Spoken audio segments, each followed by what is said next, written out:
beautiful coffee shop here. Street coffee. Ano siya? Very cozy. Just done. I had my coffee. So it's finished. So I'm going home. Ang ganda nung setup niya. So dito lang siya sa may highway. Ito siya. Ayan siya. Good. Hello guys, good morning everyone. Another day, another video, another welcome to my life. So dito ako ngayon sa my home. Oh, grabe. So look at this. Construction is everywhere. This is what I am, telling you last time na construction is everywhere. Actually, this is the home road. So before ito may mga kahoy ito before.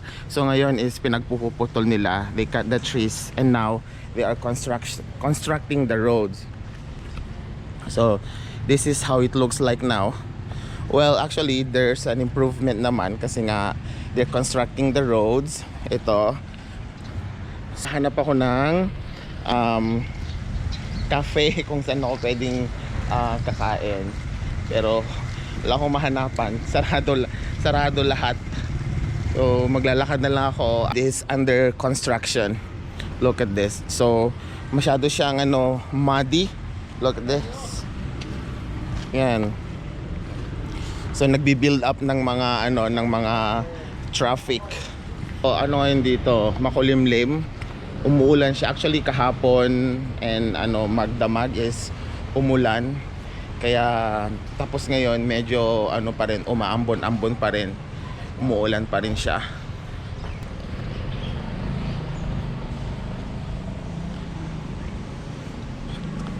Tea Shop Gallery.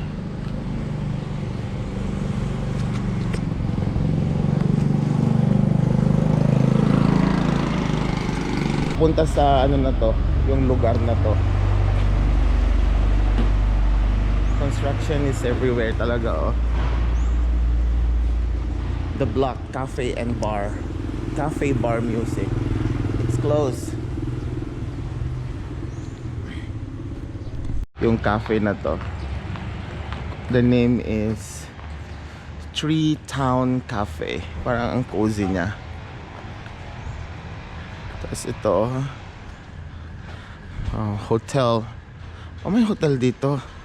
Souvenir shop. Ito siya.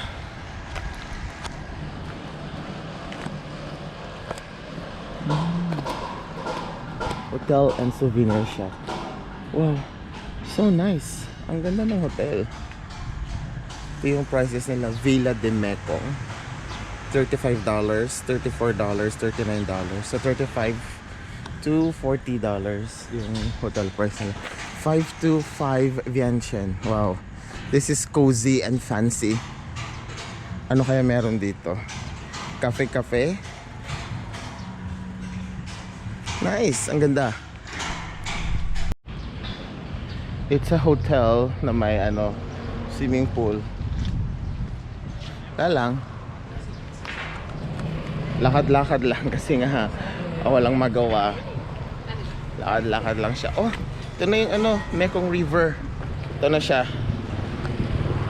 Ito na yung Mekong River. So this is the end of the road now. So babalik na lang siguro ako.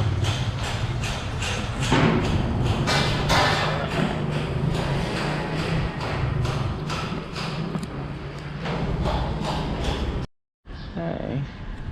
This is art gallery. Oh. Slide. Let's go inside.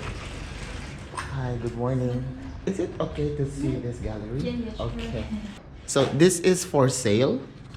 Yes, right. Oh, okay. It's an art gallery. A nice painting. Very nice. Wow. Look at this. Small art gallery but very fancy. These are all for sale. Okay. Oh, also the prices. Nandito na siya yung price.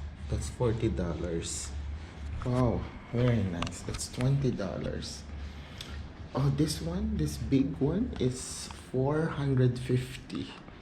US dollar. Very nice. Very cozy. Very nice place. So this is the reception area. Can you go check the place? You mean inside? No, no, no. Just this outside. Oh, sure. We can see a bit. Thank you. Buti na lang mabait yung yung receptionist. So this is actually a hotel. So the style of the hotel para siyang ethnic modern something Lao style houses. So this is the ambience. Wow, very very good. Para kang naka-immerse sa local community. Ang ganda nung aesthetic. Very very local. So ito. Tapos ang gaganda nung mga ng mga flowers and plants. Yeah. Parang siya talaga siyang local house. Ganda.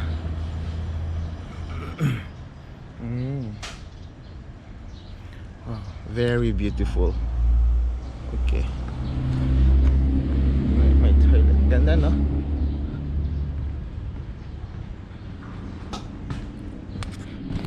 Para siyang province vibes sa city. So actually this is in the Vientiane city, pero tingnan niyo naman yung vibe niya. Very very local and very province feel kahit nasa city. Very nice. This is one of the hidden gems of Vientiane. Ganda, no? Very lucky. Mabait yung yung receptionist. Villa de Mekong. This is the place.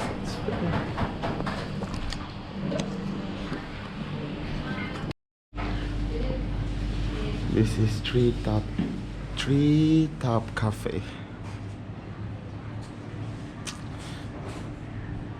Nagulat ako sa presentation.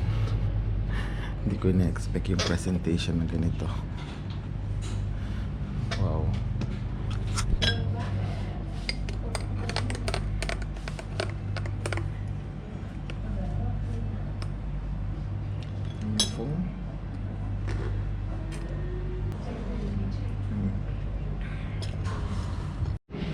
Hindi ko na-expect yung yung presentation. May pagganyan pa siya, tapos yung kape, tapos may plastic, and may 3 piraso cookies.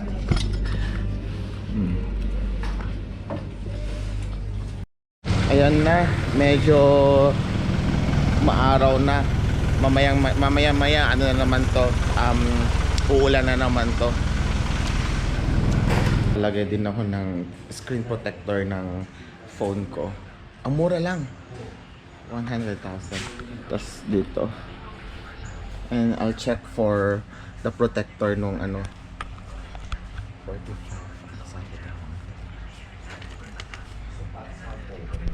Tapos na niya.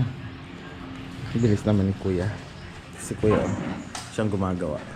Alright, so that's it for our day tour dito sa may pampalipas ng oras. So subscribe and follow me on my social medias account, and I will see you on my next video. Goodbye everyone, and stay safe. Wow.